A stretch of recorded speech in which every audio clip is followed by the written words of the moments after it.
Yo, what's goody, Latrell in a hoodie, and welcome to another episode of the Brother Next Door podcast, where we talk about finance, personal development, and skills to get you further in life through actionable steps and my own personal experiences.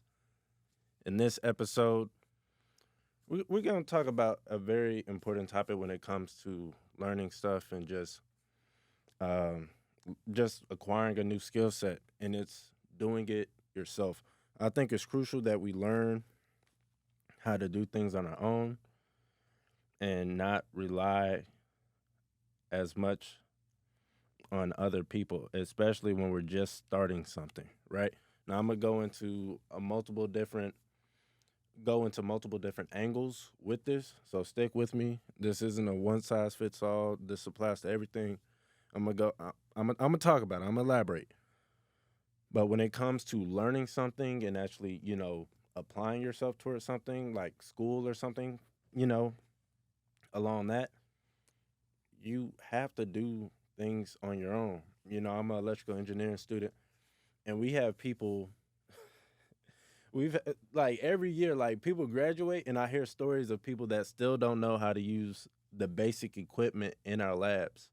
Like been there for 4 years and still don't know how to use a scope, or still don't know how to use, really any of the equipment, a basic multimeter, and a no, a scope, like just all these different things, and it's just like, bro, what have you been doing for the past 4 years? Like, why are you letting other people in your groups or just getting the homework from somebody else, and you're not learning and using these basic tools for yourself, right? I, I know we've all experienced where somebody has showed us something and they're real good, they're real experienced at it. They show you how to do it, and it's like, okay, you good? And then you already forgot half the stuff they already showed you, right? And so it's just like we want to avoid that. We want to pay attention, be like, hey, okay, let me do it and walk me through the process.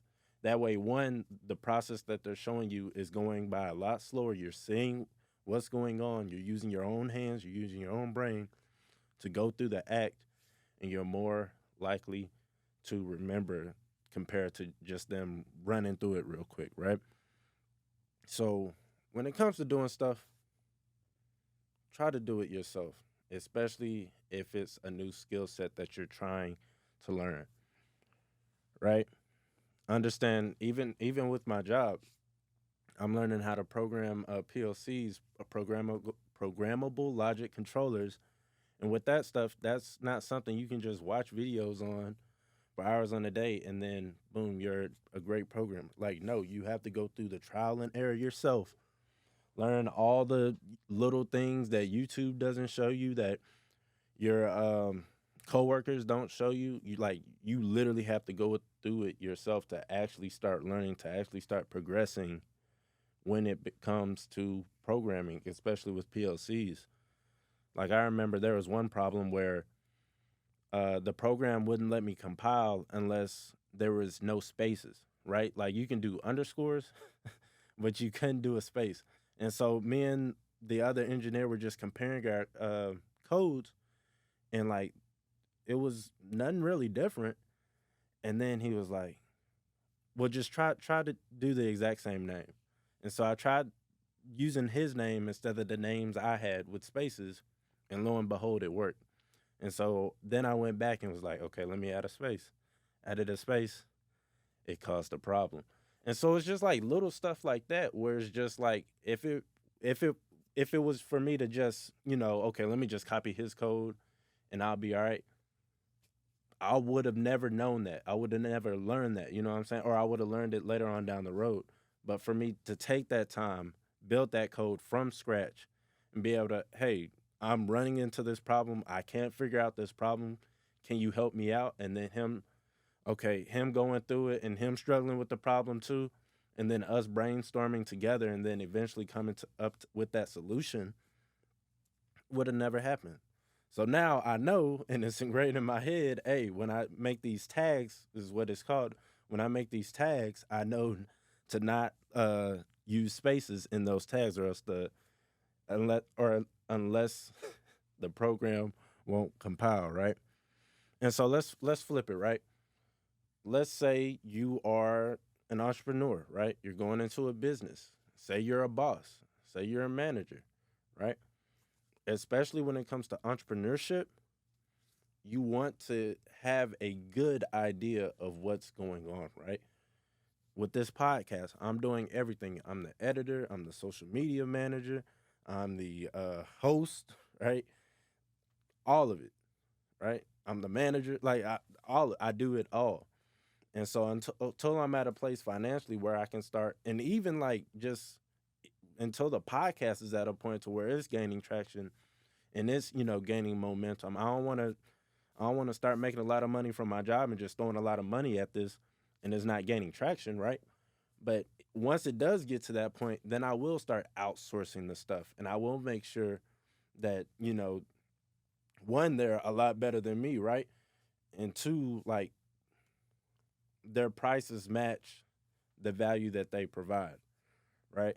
So now that I understand what it takes to edit a podcast, now that I know what it takes to record a podcast, now I know what it takes to get a podcast ready. Like I know all these things now. I know every most aspects when it comes to podcasting. I don't know what I don't know, but I know most aspects of podcasting when it comes to recording, editing, and uploading.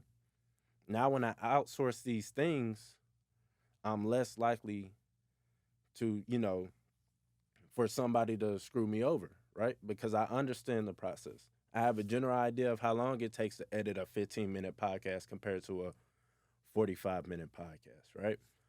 And so you want to keep these things in mind, especially as a new business owner, especially as a new entrepreneur. Learn all this stuff, document the process, know how long each thing takes, know how much work it takes. That way, when you do outsource these things, you know exactly what is required. So if they say, "Oh, it's going to take me a week or two to edit this 15, it should not take it should not take a week to edit a 15-minute podcast, right? It should literally take 15 minutes if you're literally just editing, doing color correction and doing little stuff like that. But if you're, adding stuff, you're adding pictures and different things like that to the video, okay, it's going to take a little bit longer. But it shouldn't take you a whole week to edit a whole 15-minute podcast, right?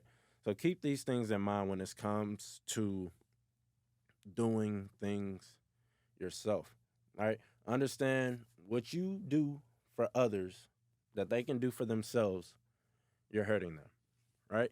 What you do for others that they can do for themselves, you're hurting them.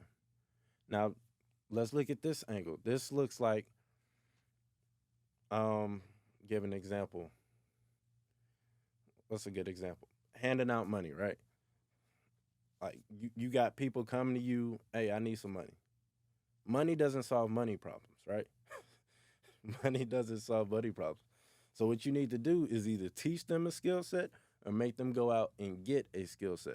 That's not to say don't ever give nobody money, but what I am saying is okay, help them out one or two times, but then it's like, all right, you need to go do something. You need to figure something out. You need to work towards getting your own stream of income, right? Because if you keep giving them money, then they're going to start what? Relying on you, and that's what?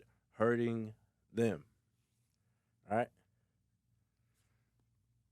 So, another example, going back to my job. If the engineer kept doing the same stuff for me, hey, can you show me how to, I don't know, start a PLC program from scratch? Just get it started for me and I'll do the rest. I'll do all the stuff I know.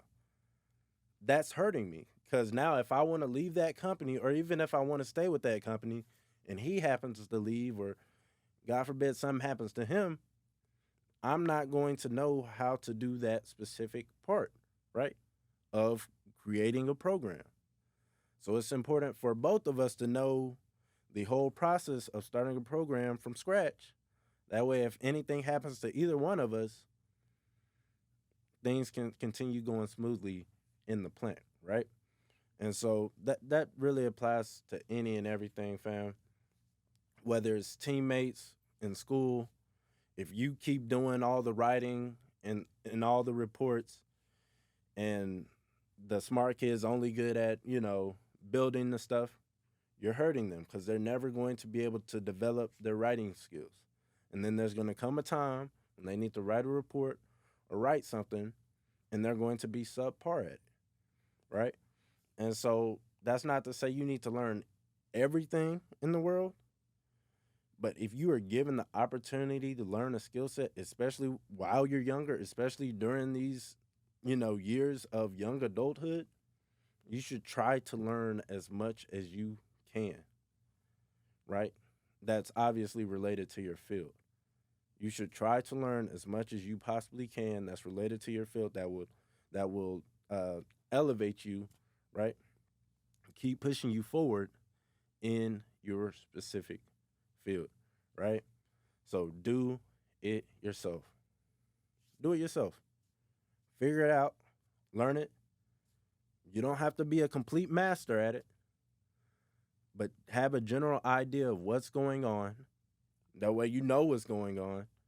And then if you're an entrepreneur, you become a leader, you become a boss, now you understand what it takes.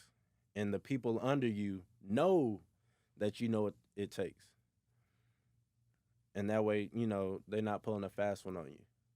And that way they're not, oh, it's gonna take me this long, but it really should only take 5, 10 minutes, right?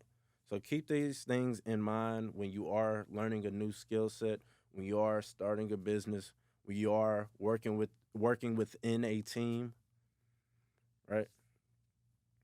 Keep this in mind. Do it yourself. Teach it to other people.